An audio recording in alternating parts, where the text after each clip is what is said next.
आप सभी विद्वान साथियों को नमस्कार।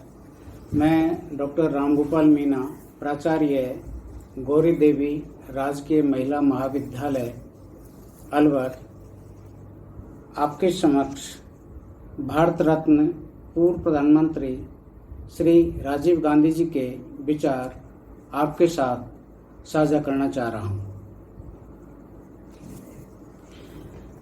भारत में संचार क्रांति के जनक, शांति के अग्रदूत, सत्ता के विकेंद्रीकरण के पक्षधर, लोकतंत्र के समर्थक, धर्मनिरपेक्षता व वैज्ञानिक दृष्टिकोण को आधार बनाकर 21वीं सदी के स्वप्न दृष्टा भारत के छठे प्रधानमंत्री भारत रत्न श्री राजीव गांधी जी को उनके 29वें बलिदान दिवस पर शत शत नमन। इस अवसर पर राजीव जी को उनके शिक्षा के क्षेत्र में विशेष योगदान के लिए स्मरण किया जा रहा है। शिक्षा के संदर्भ में उनके दृष्टिकोण को उनके भाषणों के कुछ अंशों से समझा जा सकता है। 29 अगस्त 1985 को नई दिल्ली में शिक्षा मंत्रियों के सम्मेलन का उद्घाटन करते हुए उन्होंने कहा था, हमें युवा पीढ़ी को सोचने वाली तथा विचारशील बनानी है। दुर्भाग्य से आज की शिक्षा व्यवस्था सोचने में बाधक है। आप प्रश्न पूछने से रोकते हैं। आप केवल एक निर्धारित पाठ्यक्रम ही पढ़ाते हैं और उसी में से परीक्षा में प्रश्न पूछते हैं। यह व्यवस्था अच्छी नहीं है। शिक्षा व्यवस्था ऐसी होनी चाहिए कि जिसमें प्रत्येक विद्यार्थी प्रश्न पूछने के लिए उत्सुक हो। विद्यार्थी को जो समझ में न आए उसे समझाने को शिक्षक उत्सुक हो, उसे केवल रटाए नहीं, समझाए। यह छात्र व विद्यार्थी दोनों के लिए ही अच्छा होगा, क्योंकि शिक्षक को जवाब देना होगा। इससे नए विचार आएंगे, जिससे न केवल शिक्षा व्यवस्था बल्कि समग्र व्यवस्था विकसित होगी।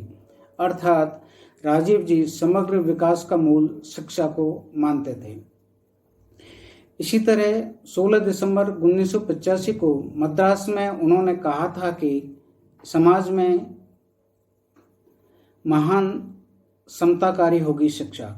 यह हमारे समाज में हजारों वर्षों से स्थापित किए गए विभेदों को मिटाने का एक माध्यम सिद्ध होगी। हमने बहुत से विधि विधान बनाए हैं, लेकिन कानूनों से सामाजिक परिवर्तन नहीं लाए जा सकते। सामाजिक परिवर्तन तो स्वयं समाज द्वारा ही लाया जा सकता है। परिवर्तनों की शुरुआत मुख्य जड़ बिंदु से होनी चाहिए और वह बिंदु है शिक्षा।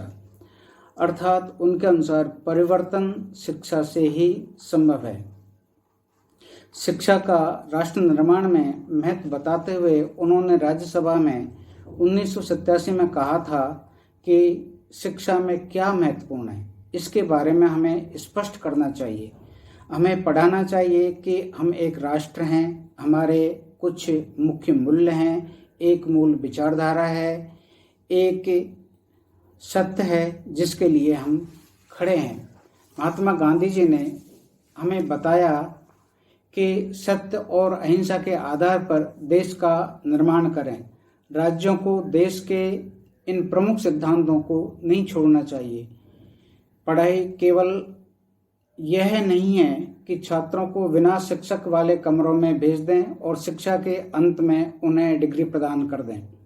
पढ़ाई लिखाई एक ऐसी पीढ़ी का निर्माण करना है जो राष्ट्र निर्माण कर सके, जो राष्ट्र को शक्ति दे सके और जो राष्ट्र को दूसरे राष्ट्रों के समक्ष खड़ा होने में ताकत दे सके।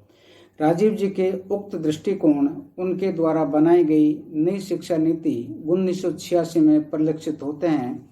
इसमें उन्होंने ऑपरेशन ब्लैक बोर्ड की शुरुआत की, जवाहर नवोदय विद्यालय स्थापित किए, महिला शिक्षा पर बल दिया, अनुसूचित जाति जनजाति के छात्रों को शोध छात्रवृत्तियां जारी की, अन्य छात्रों को भी शोध छात्रवृत्तियां जारी की, इंदिरा गांधी खुला विश्वविद्यालय स्थापित किया। उनकी नई शिक्षा पद्धति आज भी